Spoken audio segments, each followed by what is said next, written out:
Boa noite, pessoal. Sejam bem-vindos a mais um Security Cache. Hoje, o 32º Security Cache, com o tema Explorando o HTTPS. Então, é o nosso tema da noite de hoje. Antes de exatamente começar, eu queria apresentar aqui os nossos amigos que vão dividir aqui comigo o Security Cache. Vamos começar aqui pela ordem, Roberto.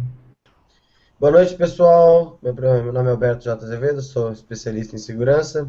Vim aqui para tentar trocar uma ideia com o pessoal a respeito de explorando falhas em HTTPS, que não teve nenhuma nem duas no último ano, nos últimos 2 anos. Vamos ver o que a gente consegue explorar aí. Legal. Pela ordem, o senhor. Boa noite, pessoal. Meu nome é Alcion Júnior, sou consultor em segurança cibernética e vamos contribuir um pouquinho aí com essa parte de HTTPS, entender como é que funciona, o que pode ser explorado, o que vem de informação aí com o pessoal.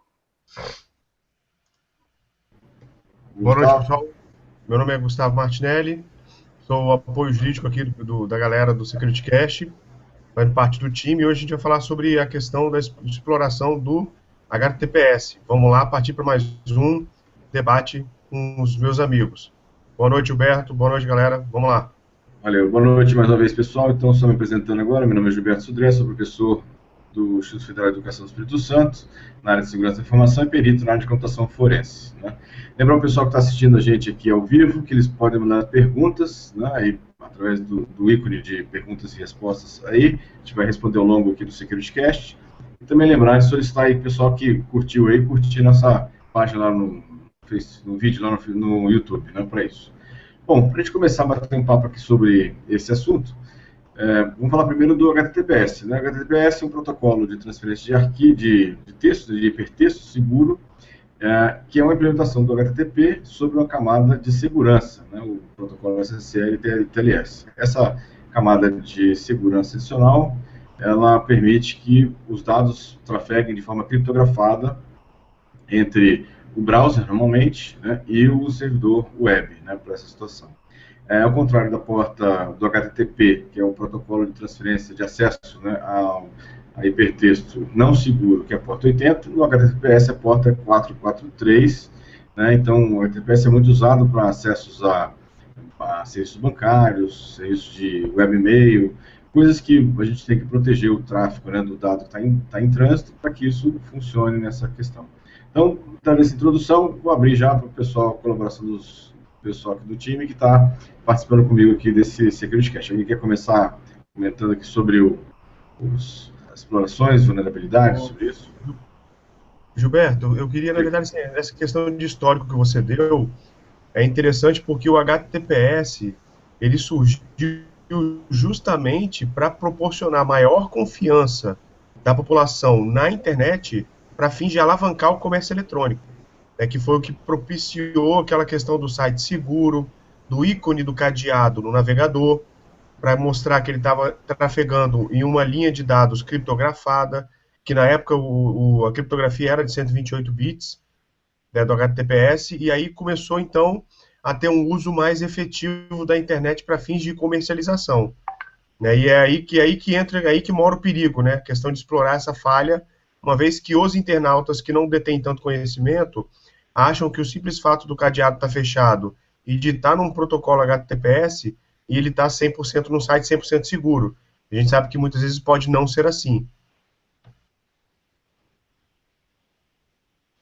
É verdade. Na verdade, você lembrou uma questão interessante, Gustavo, que quando o browser fecha uma conexão criptografada com o servidor web, ele aparece aquele cadeado fechado do lado direito inferior do navegador, e normalmente os navegadores mais novos aparece lá em cima a frase HTTPS, e aí a identificação, quando dá para ser identificado o site, em verde, né, para mostrar que aquele site ele está usando o transporte, né, de conexão de HTTPS. Então essa é a ideia, né, para isso. Mas assim, a gente tem várias formas de ataque, né? Vou começar com a primeira, acho que talvez seja mais comum no ataque do HTTPS, que é o man in the middle, que é você ter um atacante que fica exatamente entre o usuário, né, o browser do usuário e o servidor web, e esse atacante, ele se faz passar pelo servidor final, e aí com isso ele consegue descriptografar os dados, né, e ter acesso aos dados criptografados, já que ele usa uma conexão que é criptografada no trânsito, mas quando chega na máquina do atacante, ele consegue descriptografar. Então, esse é um ataque muito comum, né, de ser implementado, até muito simples de ser implementado, e muito comum em vários lugares que a gente vê por aí. Alguém quer comentar alguma coisa? Uma coisa que vale a pena a gente citar, assim, o HTTPS ele surgiu com a ideia de criar uma conexão criptografada e segura, que você tivesse certeza com quem que você estava falando. O grande problema é que, na maneira como eu vejo, o problema reside nos protocolos com o qual o HTTPS ou as conexões criptografadas em si acabam sendo dependentes ou realizando comunicações com elas. Então, por exemplo, um dos mais antigos que eu me lembro de um ataque bem antigo no HTTPS é um ataque que chamava Crime, que eles descobriram uma maneira que foi uma das primeiras vezes que você conseguiu fazer session hijacking de HTTPS, e aí era um bug que eles descobriram que você conseguia enviar determinado na sessão. Era um ataque bem difícil de você implementar, mas foi um dos primeiros ataques que eu me lembro que foi bem sucedidos para HTTPS. E o objetivo era pegar e tentar pegar os cookies da autenticação e permitir que o cara grampeasse a conexão ou mesmo sequestrasse a conexão para uso próprio dele. E o grande problema do HTTPS, não só desse, como os outros que surgiram depois, é que o usuário em si tem muito pouco que ele possa fazer. Quando surge uma falha no HTTPS, ela é determinante que ou ela tem que ser corrigida pela parte no servidor, quem está oferecendo o serviço, ou às vezes ela chega a ser corrigida ou mitigada no meio de campo ali no browser. Mas digamos assim, algo que a própria pessoa possa tomar um cuidado, não tem muito que a pessoa possa fazer. Porque a falha está no serviço que está sendo oferecido, na exploração do protocolo. Existem outras, e até a gente vamos falando mais durante hoje, mas existem não só essa, eu citei uma dessas, essa Crime é de 2012, eu acho, se eu não me engano. Depois disso já saiu uma porrada de falhas, e aí às vezes as falhas elas saem no SSL, às vezes elas saem em protocolos do qual o SSL depende. Então, assim, eu lembro, quem que não vai lembrar, acho que em 2008 foi uma das primeiras falhas que eu me lembro no SSL do Debian ainda, que ele permitia a geração de chaves mais fracas, não com chaves mais mais simples, e aí a galera começou a gerar a chave à torta direita para usar como se fosse um cadeado. E entra no que eu estava falando, porque aí o cara consegue gerar um certificado às vezes falso, ele consegue gerar um certificado mais simples, e a pessoa lá tá vendo lá o cadeadinho, tá lá o cadeadinho bonitinho. Dificilmente você vê um cara que o cara abre lá, entra no cadeadinho para ver se o endereço bate com o endereço que ele está acessando, se vai fazer uma procura pelo IP para ver se o IP que está daquele site é daquele site mesmo. A pessoa não faz, dificilmente alguém faz esse tipo de coisa, a não ser um tarado, né, da informação como a gente, não faz. Então é um ataque difícil de você cuidar do lado do usuário, e aí o que a gente mais sabe é que o que tem de administrador de serviços e de sistemas vadio por aí, que não gosta de atualizar as coisas e não gosta de implementar correção nos seus servidores, não está escrito nem no gibi. Então, o que acontece? A internet hoje é um terreno fértil para esse tipo de ataque, né?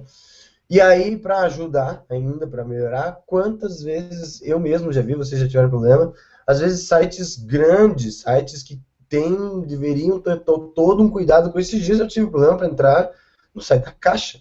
A Caixa Econômica Federal estava lá com problema, ele mostrava lá, o Chrome não me deixava entrar, dizendo que estava com problema no certificado. Às vezes é um certificado que não é daí, assim, que são ataques...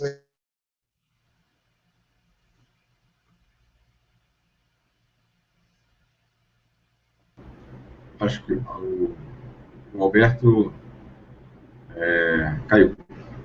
O Alberto, está ouvindo ou não? Acho que não. Bom, Só, Gilberto, pegando assim, o gancho da fala do Alberto, lembrando também da questão da denúncia do Snowden, né, dentro do livro que o Greenwald publicou, que é o Sem Lugar para Se Esconder,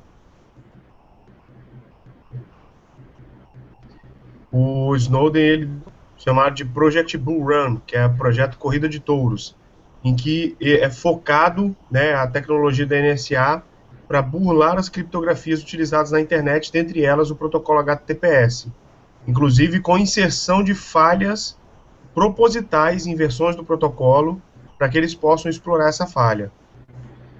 Isso realmente é muito comum. A gente viu aí vários exemplos aí de tentativas até da NSA incluir, ou tentar incluir, né, implementações vulneráveis ou com algum tipo de vulnerabilidade, exatamente para permitir esse tipo de situação.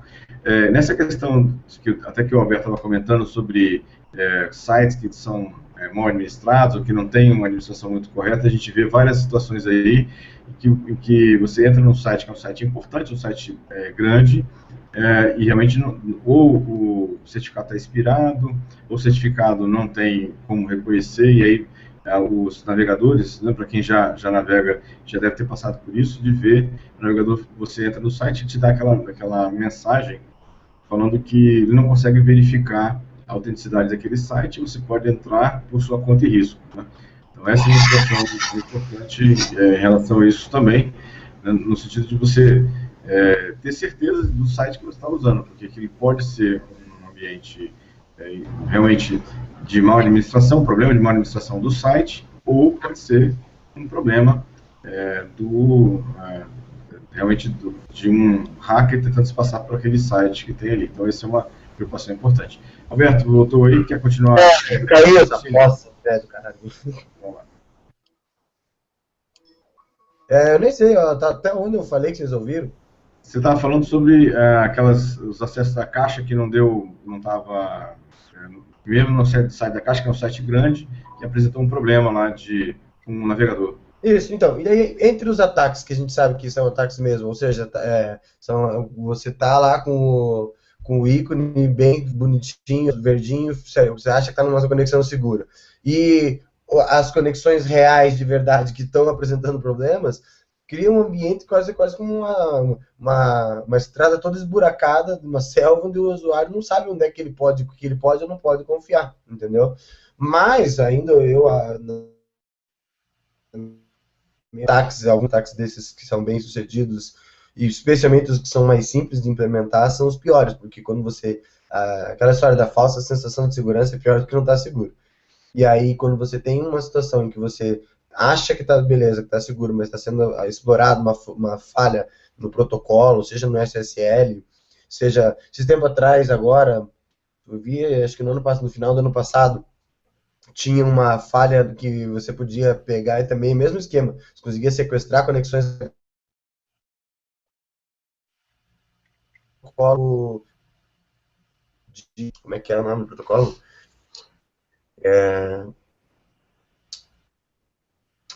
Para sincronizar, aquele protocolo para sincronização de relógio, agora me fugiu o nome do protocolo. NTP. NTP? Isso. E aí, assim, tinha uma falha no protocolo que você conseguia mandar tipo assim, você conseguia fazer uma viagem no tempo com a conexão que você quis o cara. Então, assim, se você pegasse e você mandasse para a máquina do cara um comando para que ele voltasse, por exemplo, em 2008, que nem quando eu disse lá naquele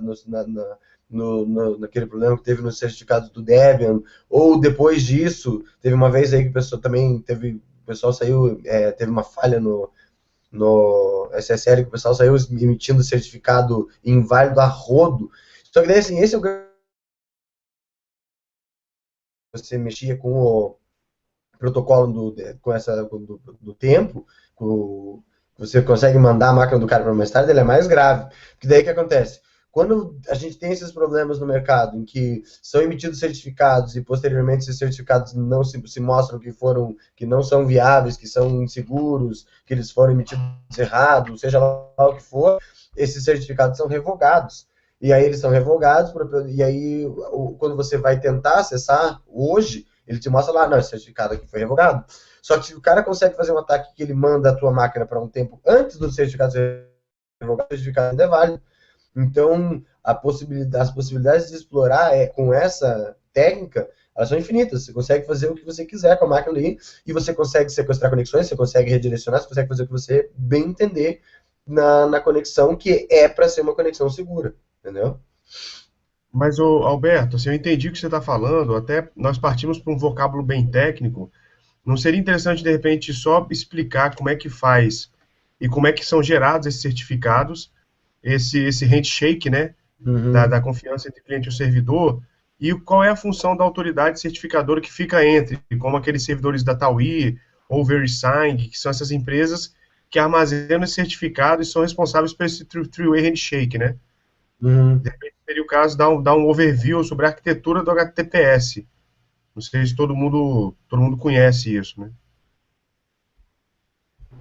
Dá para falar. Posso só colaborar um pouco sobre isso? Qual a ideia, né? O domínio o site, ele registra uma chave. A ideia é basicamente em cima de uma criptografia assimétrica. E o domínio, o proprietário do domínio cria uma chave privada, com uma criptografia assimétrica qualquer, e dessa chave privada gera uma chave pública, e essa chave pública ele registra num cartório digital.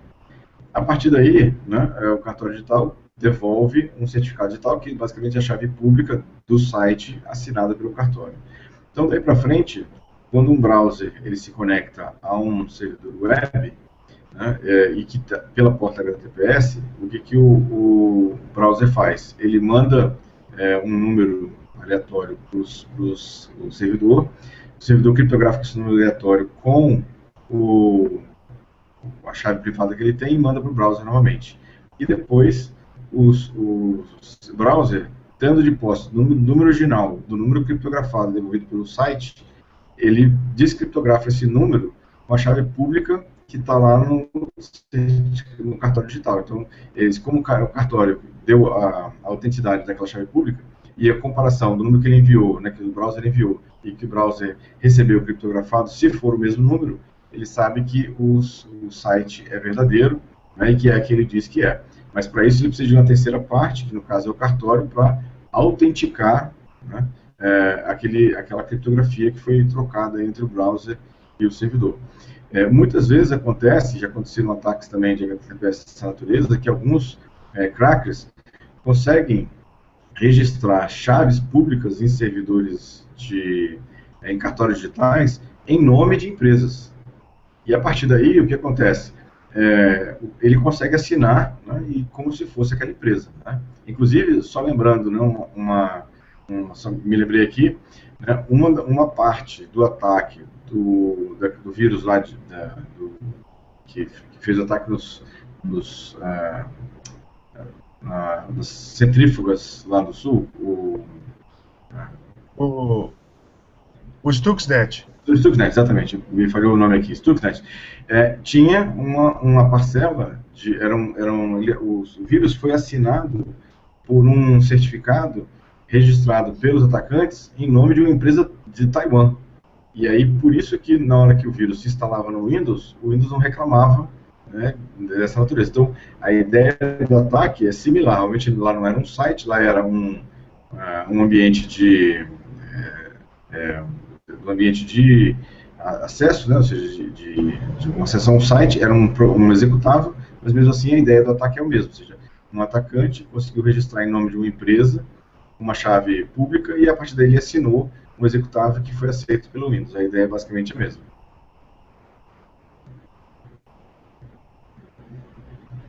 E aí, algum comentário? Então, basicamente assim, aí só para complementar o que o Gilberto falou, então assim, o HTTPS, ele, como eu falei, ele é muito dependente da parte servidor da história. Tipo assim, é óbvio que existem várias técnicas que você pode usar e tentar fazer ataques na parte fraca, que é o cliente, ou ataques que a gente chama, mesmo que você faça ataques, instale tenta fazer um man in the middle e sequestrar essa conexão, primariamente a segurança ela deve ser implementada e é mais fácil ser implementada na área nos servidores do que nas próprias máquinas. A única coisa que a gente pode dizer que, digamos assim, a gente poderia implementar isso de segurança na própria máquina das pessoas é manter atualizado, né? Porque a partir do momento que, como eu falei, muitas vezes os ataques no HTTPS eles são mitigados dentro no browser. Então, assim, hoje em dia as pessoas não percebem, mas o próprio Chrome é uma puta de uma ferramenta para impedir que um monte de coisa, assim, o usuário acesse um monte de site malicioso, entendeu? Hoje em dia é extremamente importante para um website que você tem, que você quer manter ele no ar e que ele queira que ele esteja sendo acessado o tempo inteiro, que você esteja em dia com as checagens de segurança que o próprio Google faz e distribui automaticamente para os navegadores Chrome. Já tive, não foi nenhuma nem duas vezes que eu tive cliente com problema em que o cara teve o site dele invadido, comprometido por algum motivo, qualquer motivo que seja, e aí o Google percebe isso, percebe que o site foi invadido, que o site está sendo usado de maneira maliciosa, e por conta ele bloqueia o site. Aí o cara vai acessar, quando você vai lá acessar www, sei lá, qualquer coisa, seja o nome da empresa, ele diz lá, esse site foi suspeito de atividades maliciosas e blá, blá, blá.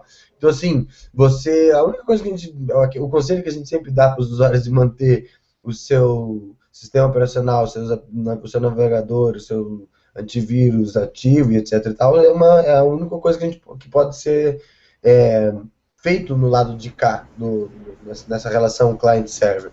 Por mais que o handshake dependa dos dois, a grande maioria dos ataques são feitos visando lá. A gente tem, dentro dos ataques, situações em que você quer cookies da conexão criptografada, mas normalmente eles são feitos com base em falhas de protocolo, entendeu? Eu queria só lembrar, o pessoal que está nos assistindo aí, tem várias pessoas nos assistindo ao vivo, podem mandar perguntas para a gente aí pelo canal aqui do próprio Hangout. A gente vai responder aqui ao vivo também com os nossos colegas que estão aqui dividindo o webcast comigo. A gente já falou de vários tipos de ataques, falamos de man-in-the-middle, falamos sobre certificados falsos, falamos sobre ataque em cima do protocolo, né, até em cima do próprio navegador, né, e a gente tem quais seriam as sugestões que a gente daria para poder fazer uma proteção contra esses ataques. Quer dizer, uma delas é manter o ambiente atualizado, isso ajuda, né? Exatamente não resolve, mas ajuda bastante a situação. O que mais que vocês achariam que era importante para quem está nos vendo isso já? Então, fazer essa proteção, né, dos ataques que a gente já comentou aqui agora. Eu acho que manter o ambiente atualizado é básico, entendeu? O cara não mantém atualizado, não tem muito o que fazer. E talvez uma coisa que eu também recomendo é que você, na verdade, isso faz parte das recomendações básicas, mas às vezes vale a pena a gente repetir. Não instale coisa que você não precisa e principalmente não configure, não mexa em configuração que você não sabe o que está fazendo. Às vezes, por incrível que pareça, é preferível que você deixe no padrão do que você vá lá fuçando e você mude configurações e partes do que você não conhece do que você está mudando. Porque às vezes, boa parte das distribuições e dos serviços, ele já vem configurado ali bonitinho como precisa para funcionar e aí com uma segurança estabelecida. E aí o cara vai na tentativa de querer personalizar e não ter um problema, ele acaba às vezes liberando coisas, liberando opções que permitem que o servidor dele seja atacado e aí que mora o problema. Mas eu, particularmente, eu acho os ataques em HTTPS, eles são bem críticos, porque cada vez que sai um, normalmente são milhões de servidores automaticamente no mesmo dia que estão vulneráveis, porque como eles têm... Bom, a gente não precisa nem dizer que boa parte da internet roda em Unix, né? Roda em Linux, roda em algum tipo de Unix. Então, o código, muitas vezes, boa parte do código é compartilhado. Então, às vezes, que nem essa última falha que saiu no HTTPS foi o caso clássico. A falha saiu, automaticamente, mais da metade da internet estava vulnerável. Porque mais da metade da internet usa OpenSSL, TLS, todos de base Unix. E aí, até que os caras lançassem a correção, a gente ficou aqui pelo menos acho que levou um dia ou 2 dias para sair a correção, mas mesmo assim, e essa é a grande questão, que eu sempre digo, que foi o que eu quis dizer no início, quando eu comecei a falar sobre essas falhas. Se você pegar e olhar para trás, mesmo essa falha, eu acho plenamente possível que você ache sites e ache servidores que estão vulneráveis nessa vulnerabilidade que eu falei de 2012 e que estão vulneráveis até hoje. Porque acontece assim, beleza, passou um tempo, a gente vamos eliminar a questão de zero day e aí tá corrigido.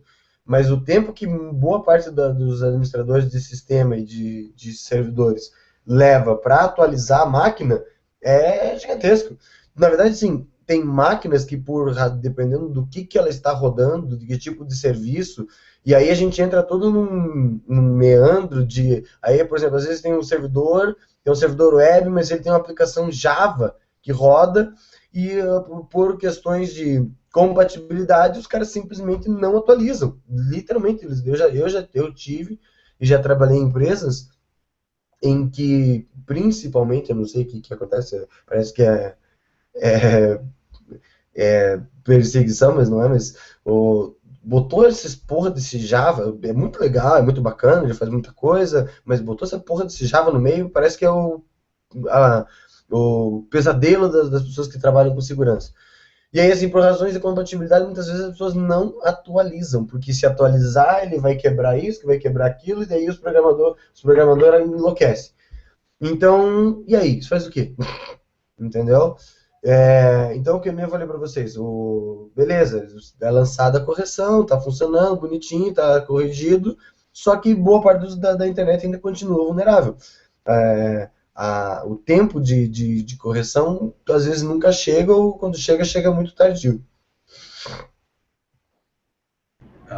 Alberto, eu acho que assim, uma outra dúvida comum que as pessoas devem ter é sobre, e o certificado, né? Ou seja, eu quero montar um certificado no meu site, e aí, porque eu quero proteger meu site, para o tráfego que acessa o meu site, como é que funciona? Onde é que eu consigo isso? Na verdade, ele pode ir aos correios, os cartórios, né, digitais tradicionais, como o Gustavo comentou aí, do CertSign, VeriSign e outros, né? E tem uma iniciativa super interessante de uma iniciativa da Linux Foundation, que é certificados gratuitos, né, que eles estão agora, vão começar a estar em estágio beta ainda, né? Quem quiser ter um pouco mais, quiser conhecer um pouco mais desse projeto, vou colocar aqui o site, né? Deixa eu só compartilhar aqui minha página, essa página aqui, ó. Então tá aqui, Let's Encrypt, é uma iniciativa da Linux Foundation, e eles estão começando a estágio beta ainda, mas eles vão fornecer, porque o certificado num cartório digital convencional custa pode chegar até R$ 1.500 por ano, né, de investimento. E eles, exatamente, a intenção da Linux Foundation é aumentar a segurança da internet, fornecendo certificados para sites completamente gratuitos. Então, bem interessante a iniciativa deles, exatamente para poder facilitar ou melhorar a segurança da internet. Então, quem tiver, o site está aí, let'sencrypt.org, né, e aí eles vão liberar possibilidades aí de fazer o ambiente, né, fazer a certificação de sites sem precisar investir esse valor sobre isso aqui. Lembrando a questão do ataque, você falou em várias situações, Alberto, lembrei de uma também que tem um risco na parte do HTTPS, que é o uso de Wi-Fi público.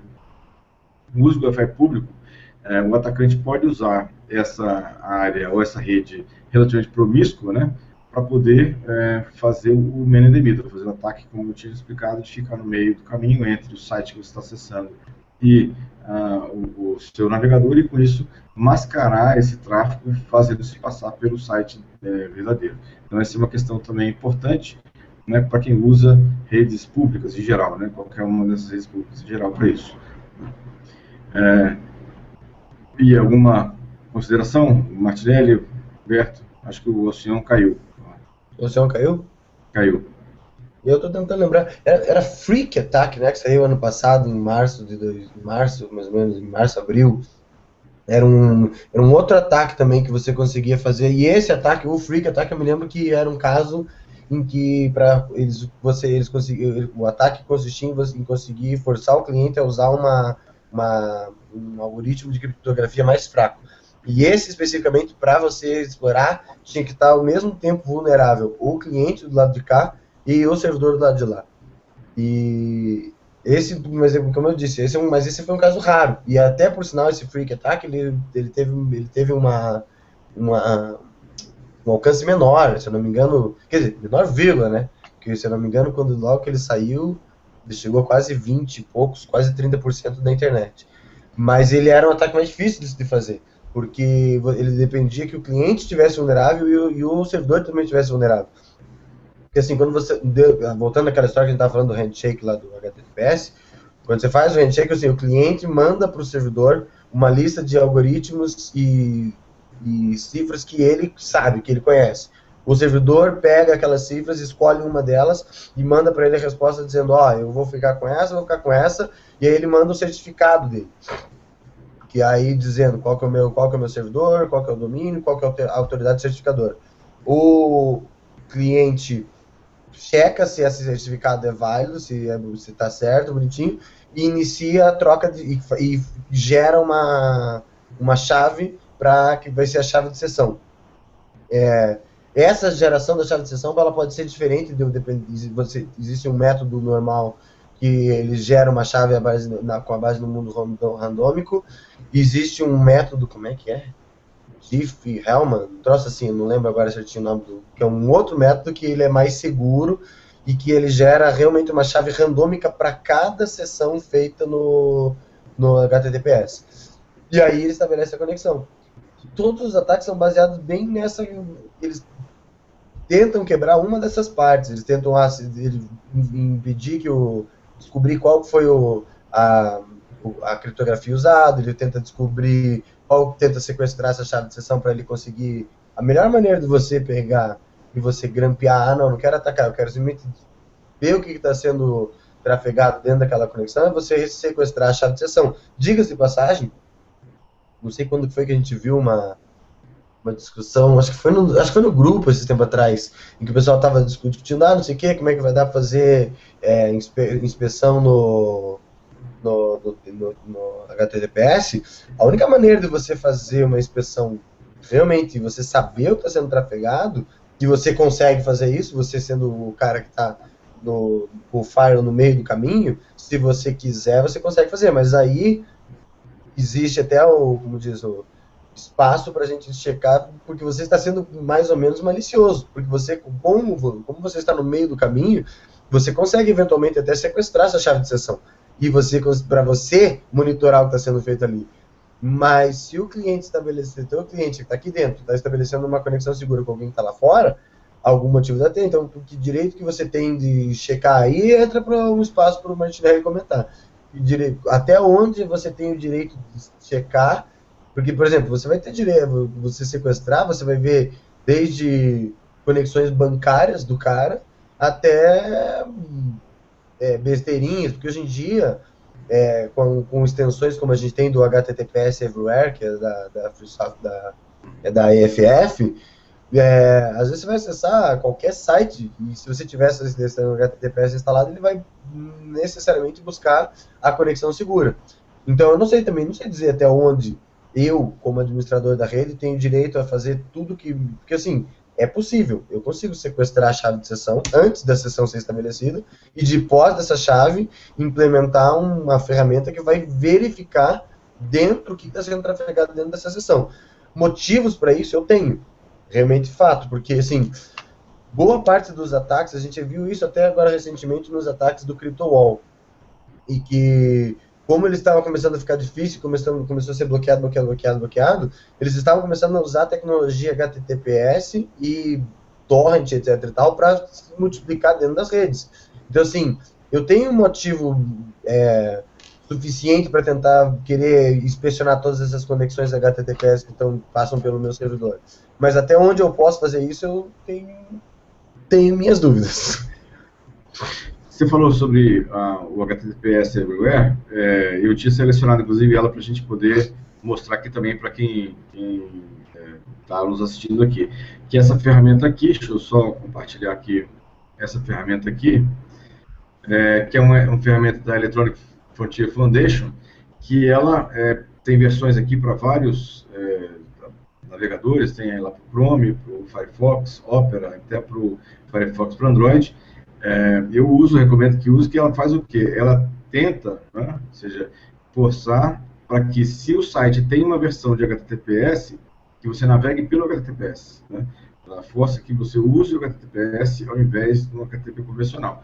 Isso melhora bastante a segurança de quem está navegando. É um plugin gratuito, né? Você pode instalar aí no seu Chrome, ou Firefox, sem problema nenhum. Então essa é uma outra visão também de uma ferramenta interessante para proteção dos ataques que a gente está conversando aqui agora, por isso aqui. Legal. O HTTPS é uma ferramenta bem legal, eu sempre recomendo mesmo que as pessoas... Pode até parecer estranho a gente falar, vocês estão falando de um monte de vulnerabilidade no HTTPS e estão recomendando. Uma coisa não elimina a outra, não é porque existem problemas no protocolo que você vai deixar de usar um protocolo que lhe confere uma segurança quando ele de fato funciona, que é enorme. Você não vai trafegar tuas senhas, teus dados sensíveis em texto claro. Então, não é porque o protocolo tem problemas que você vai deixar de usar.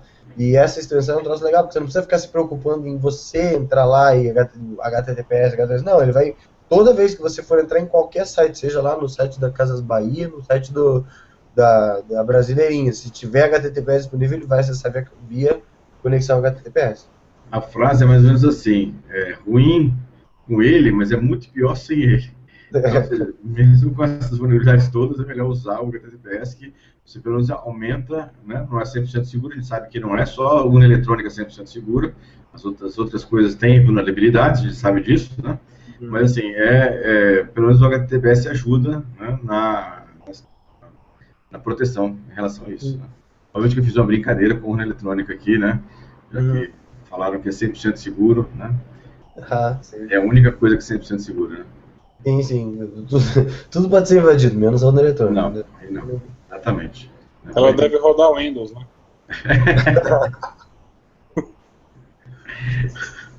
Não, pior que não. O problema é que, assim, os caras... É um ecossistema totalmente fechado.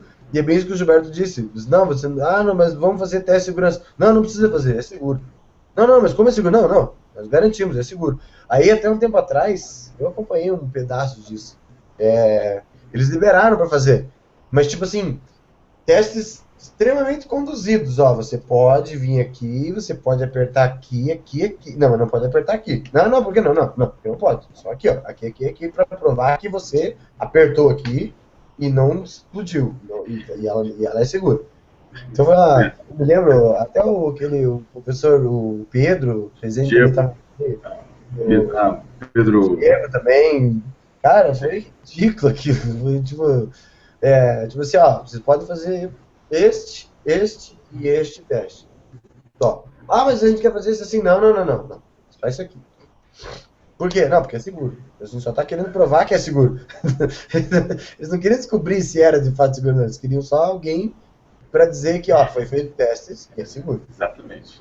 Eu participei do primeiro teste que teve uns 6 anos atrás, mais que isso até. E aí agora no último teste que foi feito, análise de código, você tinha que entrar numa sala separada, não podia levar nem papel e lápis, e você tinha algumas horas para olhar o código, não sei quantos milhões de linhas de código, e não podia nem anotar. Como é que você pode fazer análise de código, teste de código dessa forma? É só para inglês ver, né? Mas ok, vamos continuar para o nosso assunto aqui, que é SSL, HTTPS, né, as vulnerabilidades lá sobre essa questão. Agora que você estabilizou, você quer falar alguma coisa aí, Silvio? Você Pessoal, que voltou. Então, assim, eu voltei agora, não sei onde é que estava o pé do assunto, vocês estavam falando sobre CP Brasil, e é uma coisa interessante que a gente às vezes fala sobre a questão da segurança, né, no HTTPS, né, no protocolo, no SSL, enfim, que é o que dá o suporte ao HTTP. A gente esquece um pouco de falar da questão da segurança física, né? Qual que seria a segurança física nesse ponto? Segurança dos dados. Porque assim, até que ponto que aquela informação que está sendo passada, eu vi que vocês começaram a comentar, acho que fora que eu caí. Até que ponto, né, que aquela informação que está sendo passada ela é verdadeira? Né, assim, todo mundo fala, pô, agora a gente vai usar um protocolo eletrônico, vai ter um monte de vulnerabilidade, não quero usar isso aí, prefiro voltar para o papel, né? Vamos ser realistas, né? Quantos documentos não foram já falsificados em cartórios do Brasil? Né? Então, né, não é porque um cartório eletrônico vai ser mais fácil, talvez, de ser falsificado ou mais difícil. Eu acho que eu diria que seria a mesma ideia.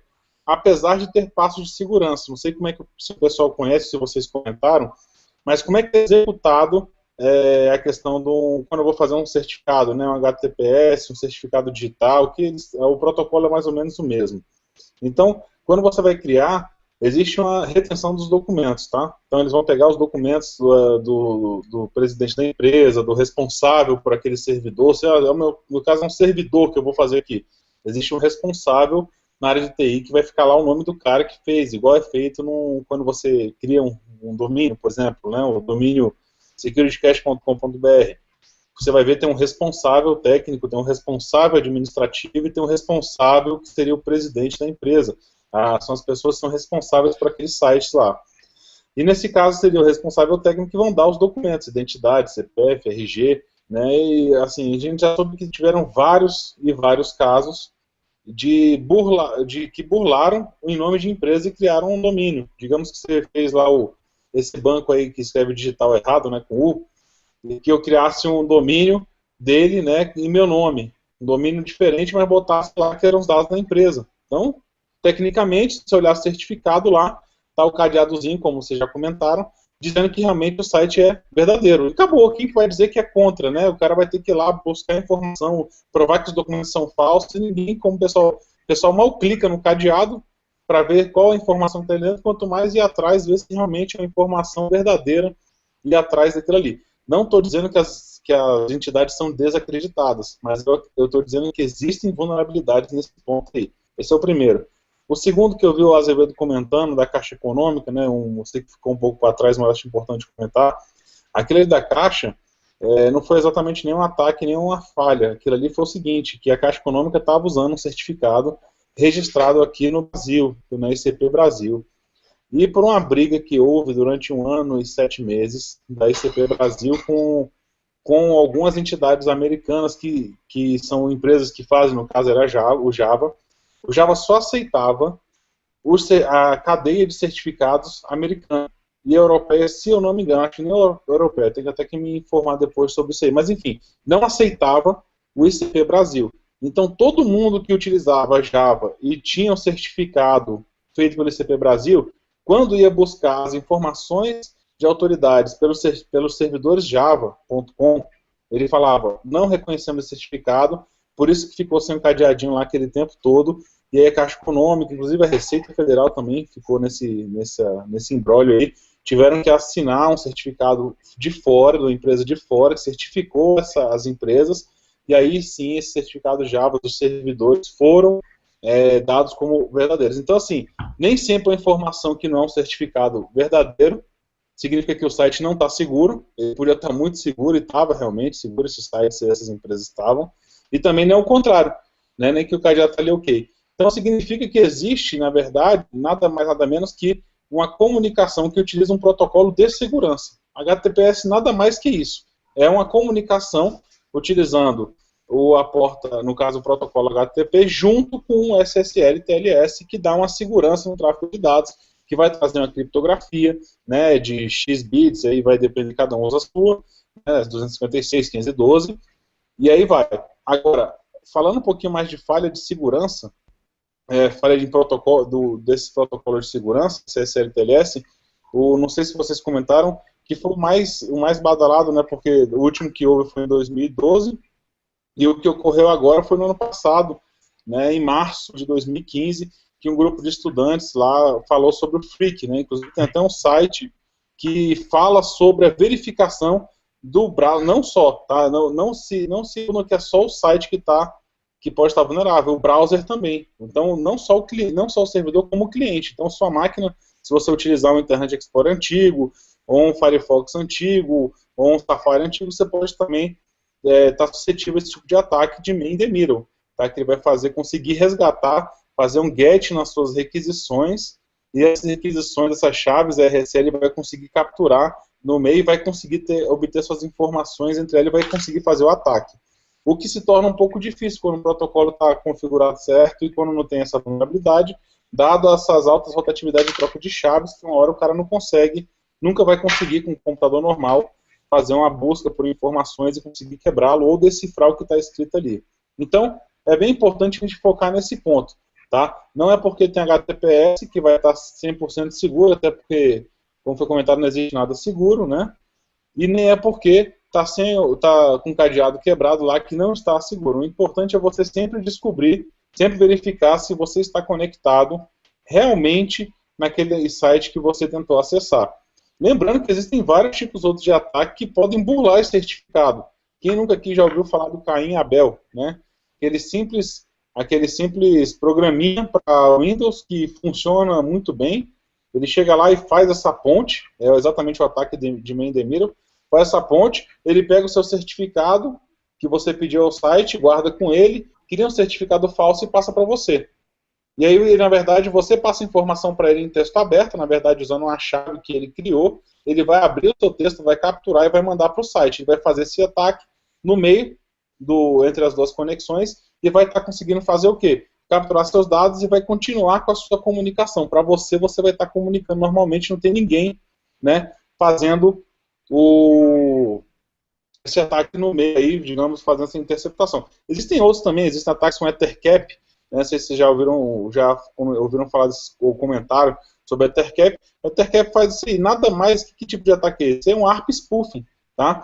Que ele trabalha e o quê? O que ele faz? Ele chega para a rede e começa a anunciar, pessoal, quem digitar aqui na rede facebook.com vai ter direcionado para cá o quê? Vai ser direcionado para minha máquina, por exemplo, 10.0.0.3, que é a máquina do Alcyon. E aqui eu posso estar fazendo um host de um site falso, do Banco do Brasil, do Facebook, qualquer site. Eu vou lá e faço um clone daquele site, boto na minha máquina e faço um ataque de ARP spoofing.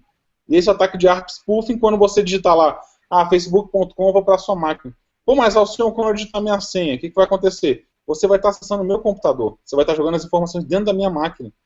E aí depois eu posso te redirecionar por várias técnicas para o site verdadeiro. Você acha que deu um pau, que você digita de novo, entrou e acha que nada aconteceu. Então, mas vai estar lá o cadeadinho. Por quê? Porque eu fiz o clone daquele site, vai verificar seu facebook.com e até então vai estar ok para você. Então existem diversas técnicas que dão para fazer esse tipo de ataque, digamos assim. Falando um pouquinho mais desse ARP spoofing, né, que é essa técnica, né, de distribuição, você fala assim, pô, mas então quer dizer que se eu der um ping www.facebook.com dentro daquela rede que está sendo atacada, pode ser um Wi-Fi, pode ser rede de empresa, pode ser diversas coisas, né? Se tiver daquela rede interna, eu não consigo fazer um ARP spoofing, sem falar de VPN e de outras coisas, né? Mas enfim, eu não consigo fazer um ARP spoofing aqui do meu computador lá na rede, por exemplo, do Banco do Brasil, para quem acessar lá dentro, acessar meu computador. Não consigo, tá? Só com outras técnicas. Mas enfim, dentro daquela rede que eu estou utilizando. Então eu vou fazer nada mais que um anúncio para todo mundo, forçando todo mundo a entender que quando sobressaindo, digamos assim, um servidor de DNS, que eu faça consulta do meu roteador Wi-Fi, ou do meu próprio servidor de DNS físico, se for dentro da empresa. Então eu vou estar explorando fazendo esse spoofing desse ARP, né, do protocolo ARP, para que todos acessem aquele IP. E aí quando você acessar, vai estar acessando simplesmente um site falso que vai estar dentro da minha máquina. Então, o protocolo HTTP e o SSL, HTTPS, né, nada mais é que esse protocolo que utiliza o SSL para encriptar os dados na comunicação. Mas não significa que seus dados vão estar realmente todos encriptados, ser enviados para o servidor correto. Não significa que os dados que você está mandando é para a pessoa correta. E não significa que a pessoa não possa interceptar. Porque existem vulnerabilidades nesse ponto. Então a gente tem que ficar de olho. Tá? E fazendo um comentáriozinho no ICP Brasil, eu queria comentar, mas caí na hora. É uma coisa interessante de como funciona, né? Como é que funciona esse ataque que o Sodré comentou lá, que é uma chave assimétrica, né? Acho que todo mundo já está cansado de saber, mas eu vou dar uma breve explicação pelo tempo. Chave simétrica, né? Você tem a sua chave privada, que fica no poder do seu pendrive, lá no caso, e você vai ter uma chave pública, que ela vai estar registrada nos servidores, para confirmar se essa chave realmente é sua, se é você mesmo. É um cara que vai dizer assim, é o Alcion mesmo, está aqui a identidade dele. Tá? Aquele cara feio aí de amarelo falando, é o Alcion realmente, dada a foto que está ali comigo. Então tá. Feito isso, essa chave fica salva dentro de um servidor. Esse servidor, existem diversos padrões de segurança que a ICP Brasil, junto com o comitê da ICP Brasil, já formalizou, que é, por exemplo, um grande exemplo disso são os discos, os HDs que são salvos essas chaves. Esses discos são somente de write-only, ou seja, ele só pode ser escrito, ele não pode ser, read-only. Uma vez escrito, ele não pode ser removido mais. Então, você escreveu uma chave, digamos assim, escreveu Alcion com I, ao invés de Alcion com Y. O que acontece? Nesse momento, que foi escrito com I, não, vamos lá, pedir para alterar o certificado, não. Esse certificado ele vai entrar numa lista de certificados revogados, ele não vai ser mais válido, e vai criar um novo certificado Alcion. E ele vai continuar salvo lá como certificado, só que vai ser indicado como não válido. Tá? E aí vai ser feito um novo certificado, que é o certificado Alcion, que é o nome lá, Alcion com Y, vai estar certinho para você usar. E se eu perder minha senha? A mesma coisa, eu não posso chegar lá, não, deixa eu entrar lá e alterar sua senha. O que dá mais credibilidade. Tá? Então, o que eu falo assim, são coisas, fazendo um comparativo entre o papel e o digital, o pessoal fala, pô, mas o digital eu consigo burlar? Não. Certas coisas eu realmente falo que se tornam mais complexas do que uma falsificação de assinatura, e eu dou uma certa credibilidade, mas eu novamente falo aqui, não significa que não vai haver nenhum tipo de adulteração de informação, outra coisa aí. Pessoal, desculpa eu ter falado muito, que eu aproveitei agora esse pedaço que eu cheguei e falei por tudo. A conexão ajudou, né? Você pode. Você caiu aí, tá tranquilo. Tá beleza. Obrigado. Já estamos no final, né? Já 11h54. Alguém quer falar mais alguma coisa aí? Tranquilo. Bom, encaminhando então, já estamos quase em cima daqui do horário de encerramento. Vamos passar para a última etapa aqui do nosso SecurityCast, que é os destaques de segurança aí da última quinzena aí. Começar com o Alberto pela sequência. Alberto, qual é o seu destaque de segurança aí, ou de falta de segurança? Aconteceram meio duas notícias da mesma, digamos assim, do mesmo lugar que me surpreenderam, né, recentemente agora. Foi a primeira que eu descobri, que eu fiquei sabendo que a Apple, se você levar o seu telefone para, não importa, se você trocar uma tela e não for autorizada a Apple para tocar a tela, remotamente ela consegue bricar o seu telefone. Aí isso eu achei foda. Isso eu achei, eu falei, cara, que é sacanagem, né? Um troço desse. Só que como se isso não fosse suficiente, essa semana até você pode usar essa técnica para sacanear com aquele seu amigo metido a besta, que se acha bonitão e gostosão. Se você pegar um iPhone ou um iPad e você setar, só isso, se você setar a data do iPhone ou do iPad manualmente para 1º de janeiro de 1970, ele brica permanentemente, automaticamente, na hora. Cara, na hora que eu falei isso, eu falei, puta que pariu. Já imaginou, velho? Alberto, tem 2 comentários sobre essa notícia aqui, que eu tinha separado também para falar sobre ela, mas assim, primeira notícia... Sem problema. A primeira notícia é que descobriram como é que desfaz esse processo. Você tem que abrir o smartphone e tem que tirar a bateria. Mas não é qualquer um que consegue abrir o smartphone. Então tem que levar na assistência técnica para fazer isso. Mas eu pensei em uma outra coisa. Imagina se você está numa rede sem fio, por exemplo, e você coloca um protocolo LTP fornecendo uma data e hora errada para os aparelhos. Eles capturam essa data e hora, você trava um monte de aparelho imediatamente, sem tocar nos aparelhos. Sem tocar nos aparelhos. Você faz um ataque de maciço, trocando os horários dos aparelhos. Olha só que coisa legal, né? Bacana pra caramba. Coisa muito legal. Pior que eu não tinha parado pra pensar não evoluir por NTP. Eu só tinha pensado nas pessoas mais próximas, aquele filho da puta, iPhone, peraí. Pegar 2 minutos ali, tchau, ó, tá aqui. Posso dar uma olhada só no meu e-mail? Ué, ficou preto até aí.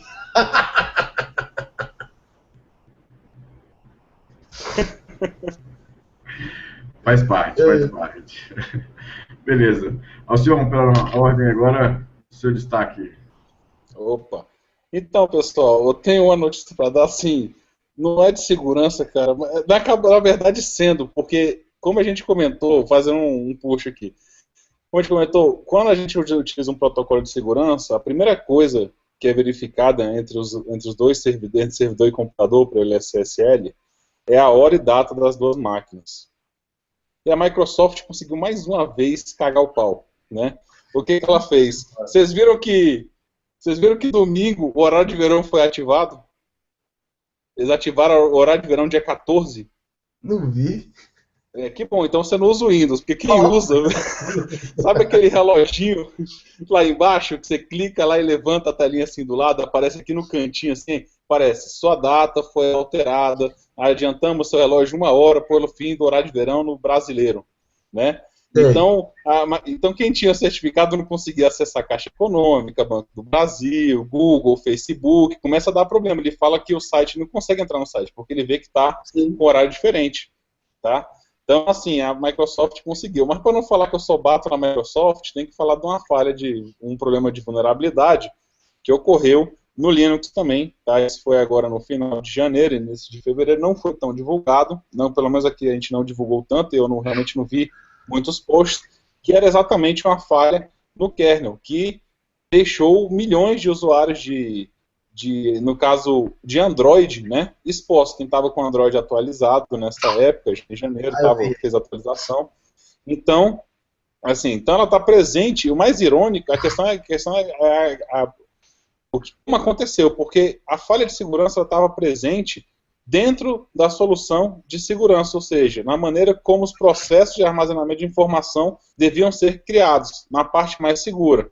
Então, logicamente, quando foi visto isso aí, né, os computadores, as grandes equipes como Red Hat, SUSE, começaram a trabalhar num patch de correção, tá? Mas no caso do Android, houve uma certa resistência até dos fabricantes fazer o update, óbvio, né? Aquela história de, eu vou fazer o update naquele Android sendo, sei lá, como eu não conheço muito a parte dos smartphones, eu vou no Nexus 6, estou fazendo o Nexus 6, Nexus 7 para lançar aqui, o 5 está lá, o meu foco agora é no 7, eu não quero atualizar, porque eu quero que eu pegue o próximo celular que eu estou vendendo. Então fica aquela briga, né, que o pessoal bate muito na Apple, mas nesse ponto a galera do Android eu acho que é mais xiita para dar uma empurrada no smartphone mais novo. Mas enfim, isso é uma discussão para outro Security Cat. Mas aí o cara chegou e o pessoal ficou meio arredio de fazer. Então assim, né, o número que fizeram um levantamento em cima de acesso a sites, né, que tem esses registros mundiais de internet, cerca de 66% dos Androids estavam expostos a essa falha de segurança, tá? Que, como eu falei, ficava dentro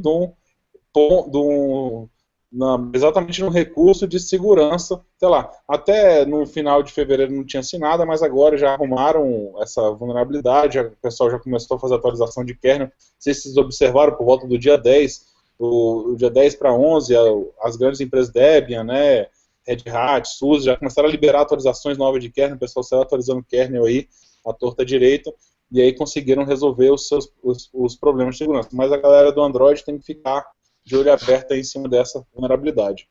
Porque o Android, ele não adianta, ele esbarra em questões mercadológicas.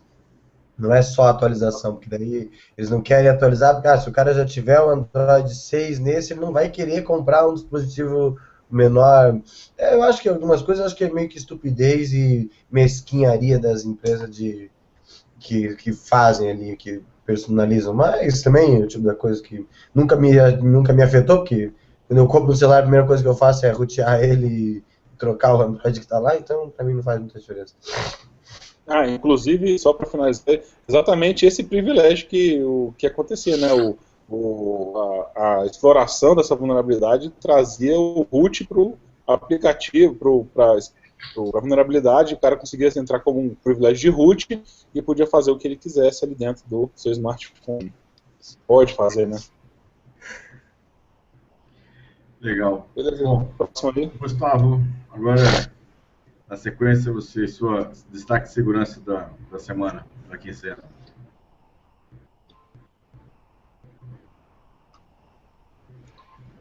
Gustavo. Martinelli.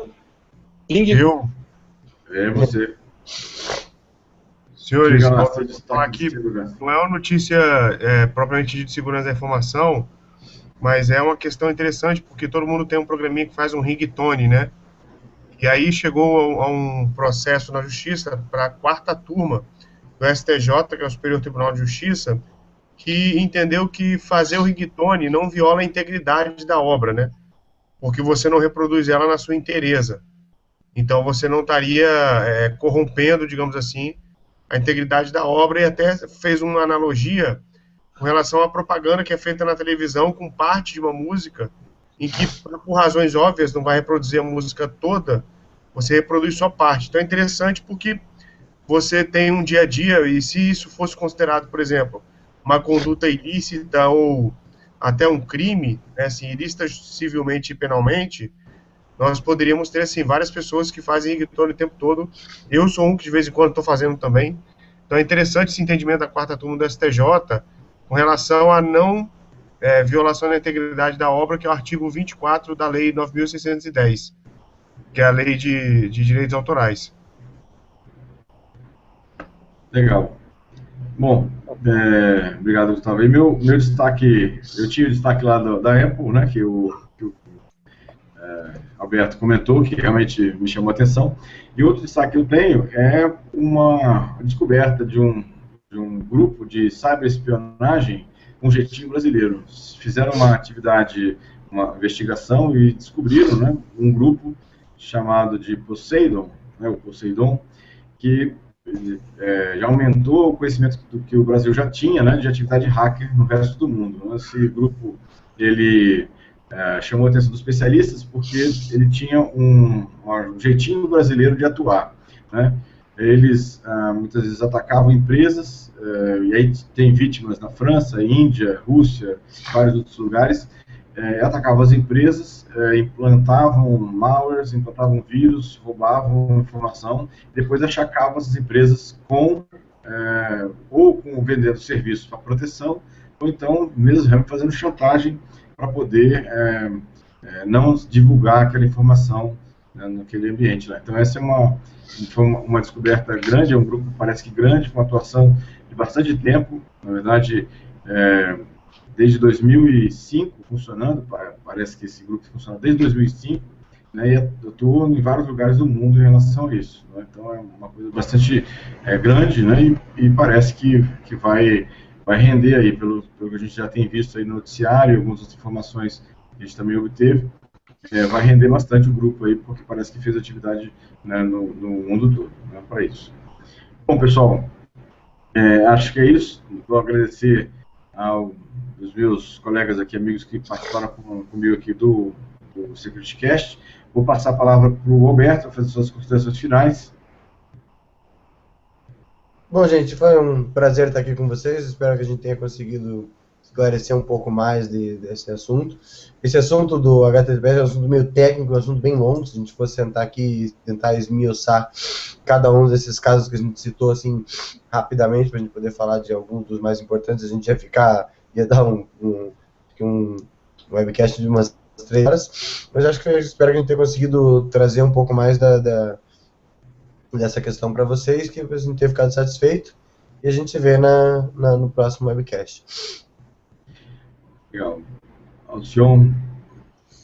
Bom, pessoal, agradecer a presença aí dos nossos amigos novamente aí, né, Sodré, Azevedo, Martinelli, pedir desculpas pela essa caída aí no meio do negócio, mas a culpa é da qualidade da nossa internet no Brasil. agradecer aos espectadores e algumas perguntas que eu recebi não consegui responder, dado essas quedas, como eu falei. E esperar que vocês curtam o vídeo, compartilhem, né, se inscrevam no nosso canal, como sempre, a gente pede aí, para ajudar a divulgação junto ao meio da galera de segurança da informação e acrescentar e crescer cada dia mais. Valeu aí, pessoal. Gustavo. Pessoal, boa noite, obrigado por terem assistido a gente. Lembrando só da curtida, do joinha no vídeo e da inscrição do nosso canal, como o Alcion falou. E até o próximo SecurityCast. Hoje foi bem bacana, foram feitas várias pontuações. Espero que vocês tenham gostado bastante. Vamos lá então, até a próximo SecurityCast. Boa noite. Valeu. Então, mais uma vez, agradecer aqui os meus amigos que dividiram comigo aqui o SecurityCast, o Azevedo, o Sion, o Martinelli. Vou agradecer quem nos acompanhou aqui ao vivo e quem está nos assistindo depois offline, né, ou seja, no ambiente. Vou agradecer também as pessoas que estão, né, que vão assistir, que vão curtir a gente também em relação a isso. Lembrando que nossa página é o www.securitycast.com.br, lá tem todos os vídeos, né, com comentários, inclusive, dos vídeos de cada um deles. Nossa página no Facebook é facebook.com/seccast.